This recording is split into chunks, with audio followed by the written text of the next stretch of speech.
We're looking at the campaign poster for Projet Montréal's candidate for the mayor of Côte-des-Neiges and Notre-Dame-de-Grace, Sue Montgomery.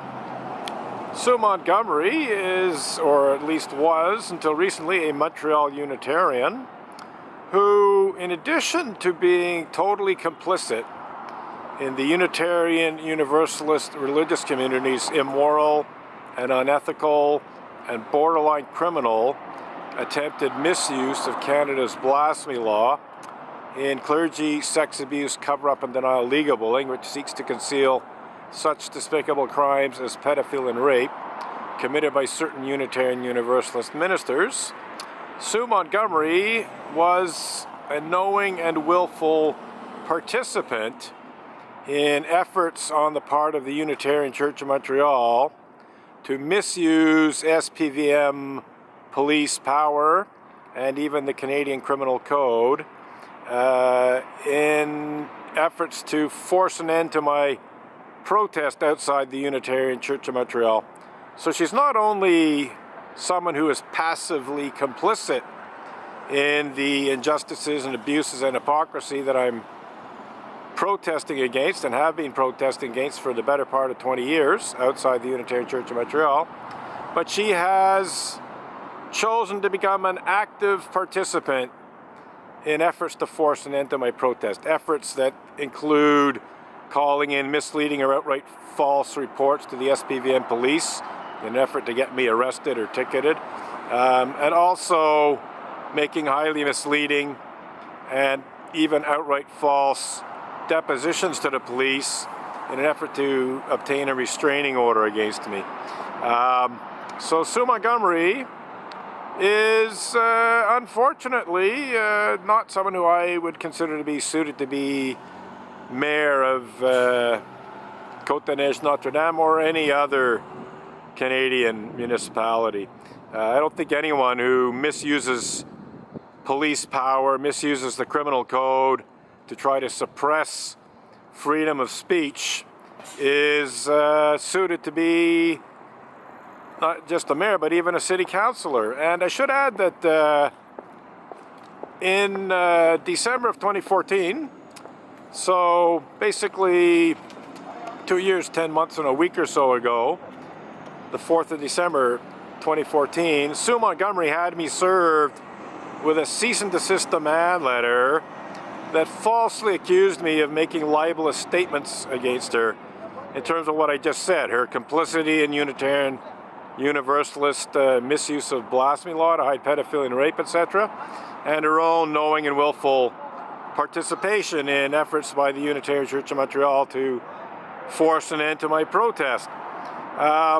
So when I had this cease and desist demand letter served on me, it was drafted by Montreal media lawyer Mark Banty, so I suspect that it wasn't just Sue Montgomery who was responsible for that. It might have been the Gazette as an institution, because besides being a Montreal Unitarian, Sue Montgomery was the Gazette's justice reporter for quite a number of years, and it was in her capacity as the Gazette's justice reporter that she repeatedly refused to report on any aspect of the injustices, abuses, and hypocrisy that I've been protesting against outside the Unitarian Church of Montreal for the better part of 20 years.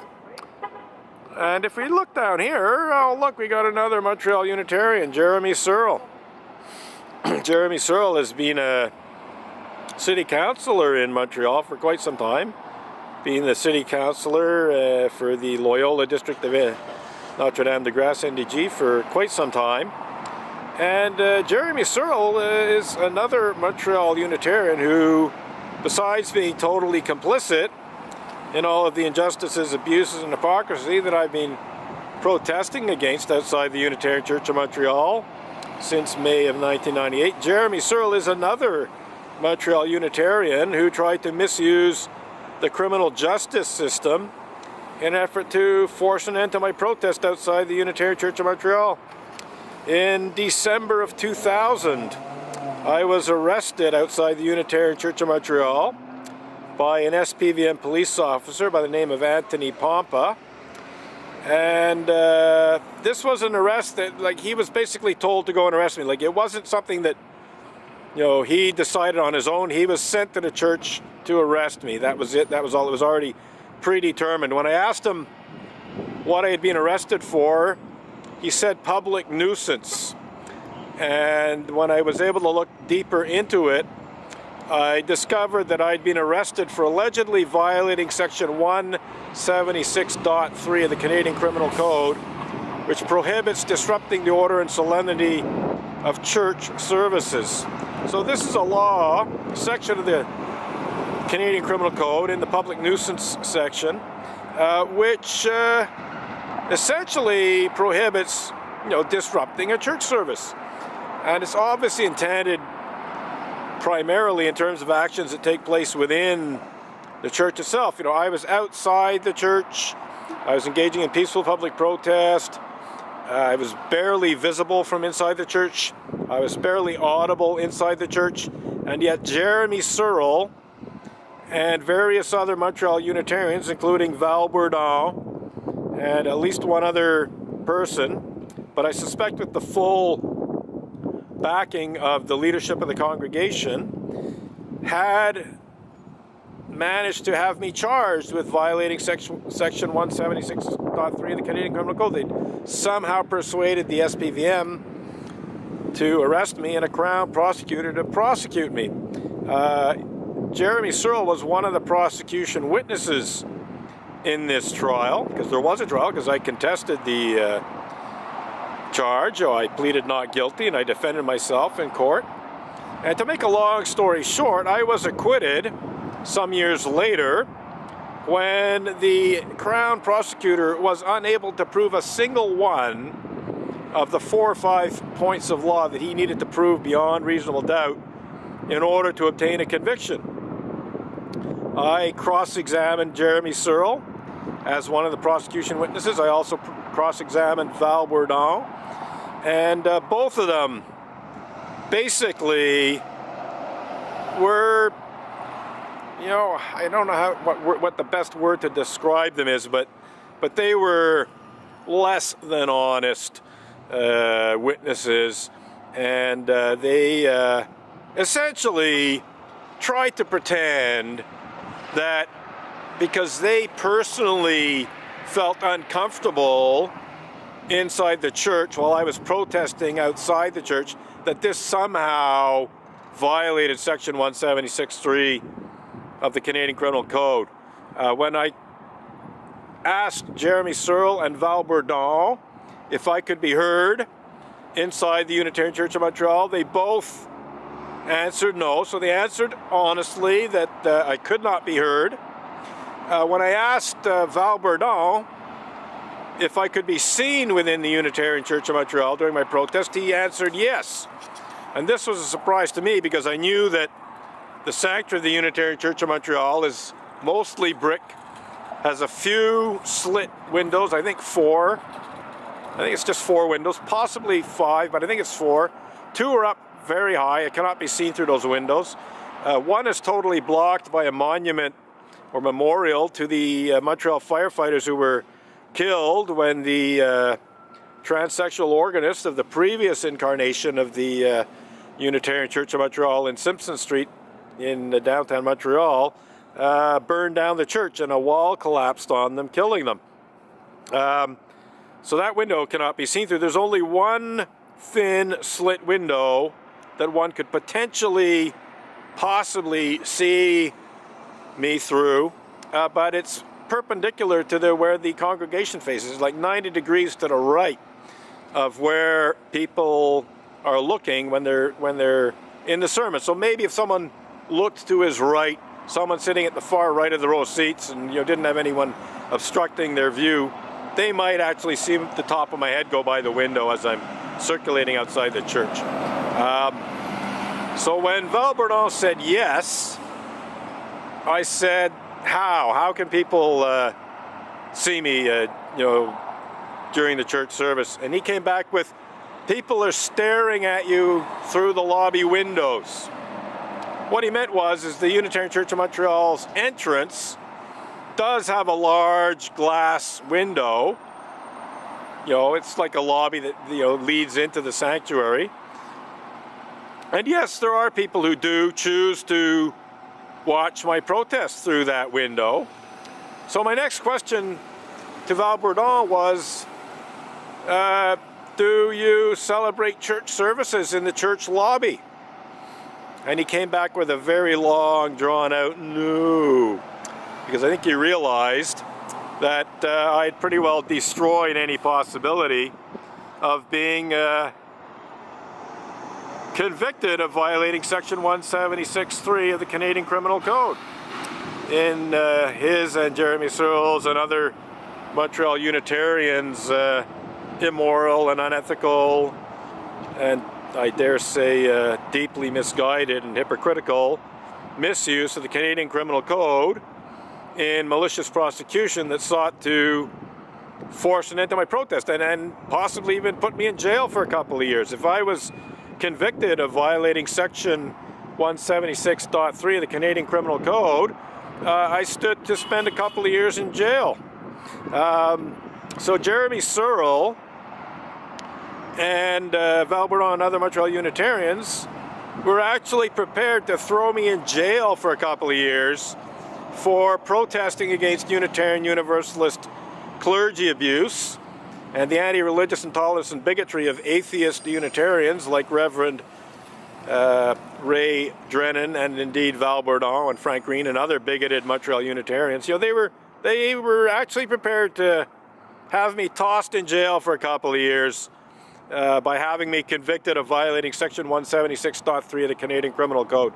Just outrageous hypocrisy on the part of Jeremy Searle, Val Bourdon, and other Montreal Unitarians, and essentially very cynical, immoral, and unethical misuse or attempted misuse of the Canadian Criminal Code, this time Section 176.3. So Jeremy Searle, unfortunately, I think he abused his power. He was a Montreal City Councillor back in that time.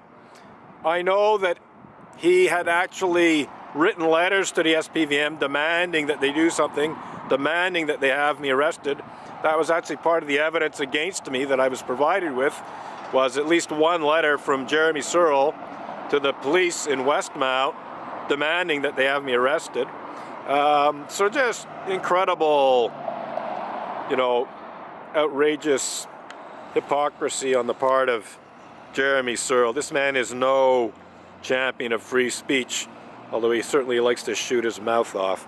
And the same can be said for Sue Montgomery up here. Sue Montgomery is totally complicit in all of these things that I just spoke about. When I was arrested back in